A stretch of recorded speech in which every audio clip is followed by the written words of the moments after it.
Passo agora à ordem do dia, que está composta pela seguinte pauta: audiência pública e deliberação de requerimentos. Dando início à audiência, convido para tomar assento à mesa o doutor Marcelino Rodrigues Mendes Filho, presidente da Associação Nacional de Advogados Públicos Federais, ANAF. Seja bem-vindo. Doutor Bruno Azan Carneiro, primeiro vice-presidente no exercício da presidência da Associação Nacional dos Procuradores de Estado, ANAP. Doutor Giuliano... Seja bem-vindo. Doutor Giuliano Menezes Campos, diretor jurídico do Sindicato Nacional dos Procuradores da Fazenda Nacional, Simprofaz. Seja muito bem-vindo, doutor Giuliano. E doutor Pedro Vasques Soares, coordenador-geral de defesa da probidade da Procuradoria-Geral da União, representante da Associação Nacional dos Advogados da União, ANAUNE. Seja bem-vindo. Esclareço que esta audiência pública cumpre decisão do colegiado em atendimento aos requerimentos número 7 e 21, de autoria do deputado Tadeu Alencar, e requerimento 19 do deputado Paulo Teixeira. Passo agora a palavra ao doutor Bruno Azan Carneiro, primeiro vice-presidente da ANAP, no exercício da presidência, por 20 minutos. Boa tarde a todos e a todas. Queria agradecer ao deputado Tadeu o convite, deputado Zaratini também. É muito importante nós estarmos aqui. Cumprimentar os colegas de mesa também, o Marcelino, doutor Giuliano, o doutor Pedro. E a posição da ANAP, deputado Tadeu, é basicamente nesse ponto que o colega Marcelino já trouxe. Eu acho que o foco central dessa discussão, e acredito que as falas dos outros colegas também serão nesse sentido, é justamente da questão da legitimidade ativa, do artigo 17, que foi mudado, que o ente poderia ser um dos legitimados a propor essa ação, e com esse novo projeto de lei conferiu-se uma legitimidade exclusiva ao MP. Nós, da ANAP, os procuradores dos estados e do DF, também concordam que isso é prejudicial, que isso não é salutar ao sistema. Ainda mais nessa seara que a gente vive hoje, deputado, que a ação de improbidade tornou-se um instrumento tão poderoso, tão em voga, você conferir a uma única pessoa o poder de manejar essa ação não pode ser salutar. Eu sei que o deputado tem uma preocupação, principalmente naqueles municípios pequenos, deputado Tadeu, que isso possa ser usado como instrumento de pressão política. Só que isso pode ser mitigado. A gente podia fazer uma questão da legitimidade apenas para aquelas procuradorias, para aqueles municípios onde já tivessem, deputado, procuradorias concursadas, institucionalizadas, e mediante, talvez até, um prévio procedimento administrativo, em que aquele que fosse ser acusado da improbidade administrativa tivesse a chance, diante de ser deflagrado o processo judicial, pudesse, na esfera administrativa, se defender, ampla defesa contraditória, apresentar seus argumentos. Isso faria com que ninguém pudesse ser pego de surpresa.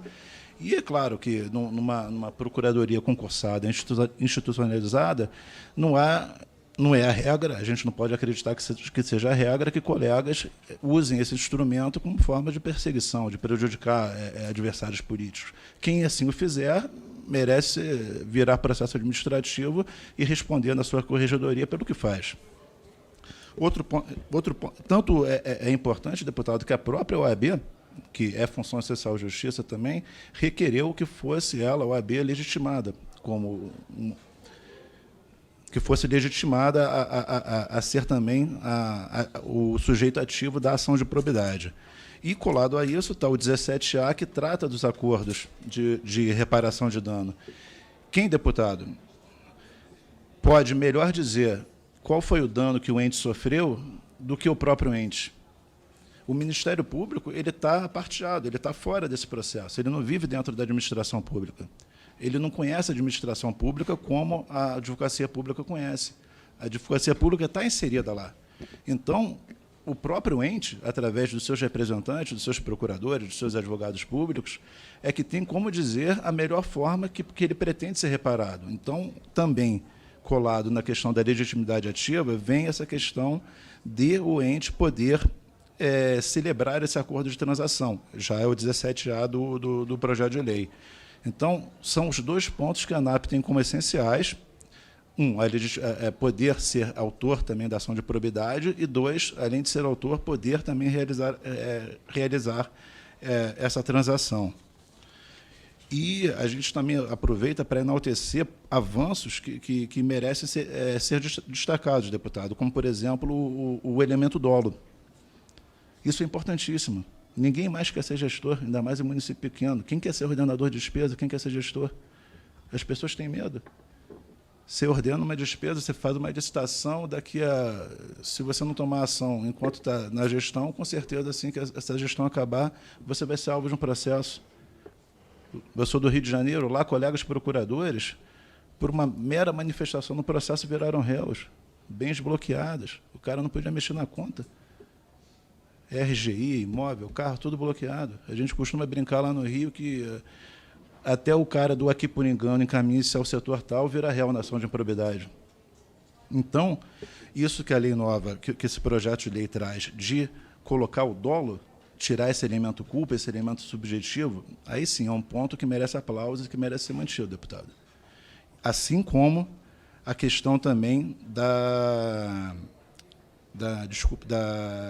interpretação razoável de lei. É outro subjetivismo que se extirpa da lei. E, com isso, você garante, você confere uma maior segurança ao gestor, ao ordenador de despesas, ao advogado público, para trabalhar nesses processos. Ao invés de afugentar, não, porque do jeito que está hoje, os bons quadros se afastam. Você não consegue ter bons gestores, você não consegue ter bons coordenadores de comissões de licitação, porque todo mundo tem medo, todo mundo fica afugentado disso. Então, só para encaminhando já para o final, deputado, são esses 2 pontos que nós defendemos. 17 e 17A, a legitimidade para o ajuizamento da ação, assim como a legitimidade também para a celebração de acordos, porque ninguém melhor do que a própria administração, o próprio procurador que está lá dentro, para saber como o ente federado pode ser ressarcido do prejuízo que sofreu, e enaltecendo esses 2 pontos, que é de trazer o dolo para dentro da lei e retirar o subjetivismo da culpa. Obrigado. Eu quero passar a palavra aqui para responder à indagação dos deputados Sérgio Vidigal e do deputado general Pedernelli. Doutor Bruno.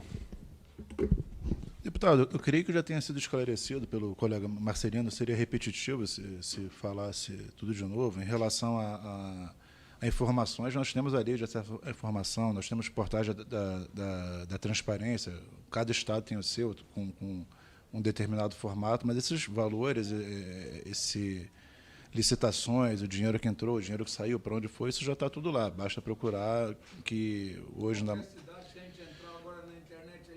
Qualquer cidade eu não garanto, deputado, porque tem municípios que eu não sei se já implementou de acordo com como deveria implementar, mas as grandes cidades, sim, os grandes municípios e os estados, sim, também. E a União também é exemplo disso. A preocupação de não querer sair candidato agora tem esse contexto. Não vou sair candidato quando terminar o mandato. Eu estou com vários processos disponíveis. Alguns chegam ao ponto de dizer assim, vou me candidatar. Aí... Alguns parlamentares chegam ao ponto, para ver como esse fato também ele não pode ser menosprezado, que a pessoa diz assim, não, uma boa parte, como foi dito, não quer. E uma parte que quer se candidatar, ele coloca uma condicionante que é a seguinte, eu vou passar todos os meus bens, vou passar tudo que tem direito, bom, agora não vou ter nada mais, então vou sair candidato, porque ele sabe que depois ele vai estar respondendo a processo, quer dizer, esse equilíbrio é que nós temos que buscar. E quando eu digo dessa transparência, é exatamente disso. De você entrar num determinado município, e o foco principal aqui é o município, porque no Estado tem toda uma série de controles, os tribunais do Estado, tribunais de contas da União, tem todo um foco.